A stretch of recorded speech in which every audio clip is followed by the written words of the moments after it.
he was a great dwarf smith of the Second Age, and partnering with one of the greatest elven smiths of all time, he would construct one of the greatest wonders of Middle-earth. Today on Nerd of the Rings, we cover Narvi and the Doors of Durin. While we don't know a great deal about Narvi himself, we know a bit more about his friendship with the elves, and more yet about the doors they created. Narvi is born in the mid-Second Age. While we don't have specific dates for his birth or death, we know that he lived sometime between the years 750, when a group of elves founded nearby Eregion, and 1600, when Sauron forges his one ring to rule them all. Celebrimbor had led this group of elves, the majority of whom were Noldor, to found Eregion near the dwarven realm of Khazad-dum. They are drawn to this area due to the dwarves' discovery of mithril. While one might imagine, given the events from the First Age, that this might become a hostile situation between the two races, the reality was quite the contrary. Of note, the clashes between these races in the First Age were between the Sindar and the two dwarf clans of the Blue Mountains. Here we find elves of the Noldor and the dwarves of Durin's folk. And it's worth noting that Celebrimbor's father specifically had strong ties with the previously mentioned First Age dwarves. We are told a great friendship arises between the elves of Eregion and the dwarves of Khazad-dum, the likes of which never before seen. And there was no greater friendship among these two groups than that of Celebrimbor and Narvi. In Unfinished Tales we read, Celebrimbor had an almost dwarvish obsession with crafts, and he soon became the chief artificer of Eregion, entering into a close relationship with the dwarves of Khazad-dum, among whom his greatest friend was Narvi. During their friendship, Narvi and Celebrimbor would take on a project, resulting in one of the most iconic images of Middle-earth, the Doors of Durin. We learn much of the doors in the pages of the Fellowship of the Ring, including that the door was flanked on either side by two holly trees, taller than any Frodo had ever seen or imagined. Holly itself was a token of the elves of Eregion, the realm itself having also been called Hollin. The trees are planted at the doorway to Khazad-dum to mark the end of the elven domain and the beginning of the dwarven. As Gandalf analyzes the doors, we learn that while they can be opened by simply pushing them from the inside, they cannot be opened from the outside without the spell of command, and they cannot be forced to open inward. Demonstrating his great craftsmanship, Narvi constructs the doors so perfectly flush with the mountain that they are invisible to the eye. We learn that while Narvi had constructed the doors, Celebrimbor engraved them with many markings. And not just any markings, these were inlaid with Ithildin. As a result of their friendship and trade with the dwarves, Celebrimbor's elves had acquired mithril, and one of the great things they made from it was this Ithildin, a substance that could only be seen by the reflected light of the moon and stars.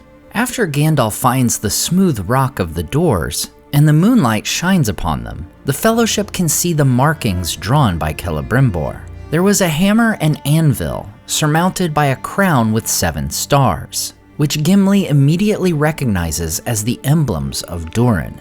Legolas points out the Tree of the High Elves, which stands aside each pillar, likely representing Galadhilion, the tree that lived in the elven city of Tirion in Valinor. And Gandalf points out the Star of the House of Feanor, representing Celebrimbor's own house, for he was Feanor's grandson, and the greatest elf-smith to ever live aside from his grandfather. At the top left, we find a Tengwar Kalma, or C, standing for Celebrimbor.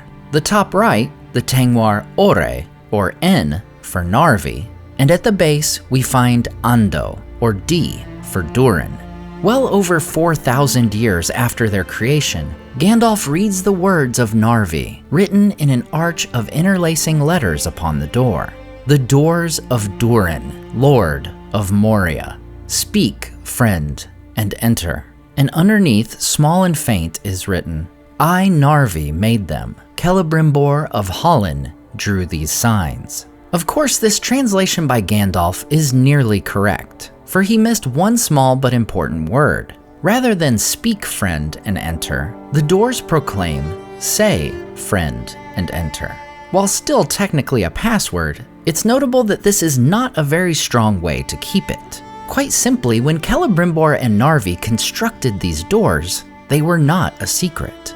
They often stood wide open, with only door wards standing nearby. While by the late Third Age, such a thing was nearly inconceivable, these doors were made by the two kindreds for the two kindreds, in their open trade and friendship with one another. This is before either would know anything of the coming threat of the Dark Lord Sauron, who would make war on their very lands. After Eregion is sacked by Sauron, the dwarves are driven back into their halls, and they shut the Doors of Durin behind them. While both Eregion and later Khazad-dum would fall, the Doors of Durin would stand for thousands of years after the deaths of their makers. When the Fellowship passes into Moria, the doors are slammed shut behind them by the Watcher in the Water, who then proceeds to barricade the doors shut with boulders and uproot the great holly trees. While Khazad-dum would later be reclaimed by Durin VII in 171 of the Fourth Age, we are not told whether they cleared and, if necessary, repaired the Doors of Durin. Regardless, the Doors of Durin would stand for millennia after their construction by Narvi and Celebrimbor, a testament to the great things made possible by the friendship of elves and dwarves. As we are told in Unfinished Tales, both elves and dwarves had great profit from this association, so that Eregion became far stronger, and Khazad-dum far more beautiful than either would have done alone. As always, I want to say a huge thank you to my Patreon supporters who make this channel possible. Tom DeBombadil 19, Listen Me the Cinda, Celebrimbor, The Mighty Mim, Team Weasel, Rabbi Rob Thomas, Charles Leisure, Toby Mob's Music, CCDC Red Team, Nerd Sidgman Anytimer, Pelkey Sports Cards, Mookie the Brown, Christopher Carbaugh, Joe Tepper, Sky Carcass, Slide Belts, Dane Ragnarsson, Celebrimbor, Zetrock, Berto Berg, Grand Strategy Nerd, Graham Derricott, The Dark-Haired One, Wyland, Michael Wu, Grant McGregor, and Debbie. If you enjoyed the artwork in this video, check out the artists in the description and purchase prints of their great work for yourself. Thanks so much for watching and subscribing, and we'll see you next time on Nerd of the Rings.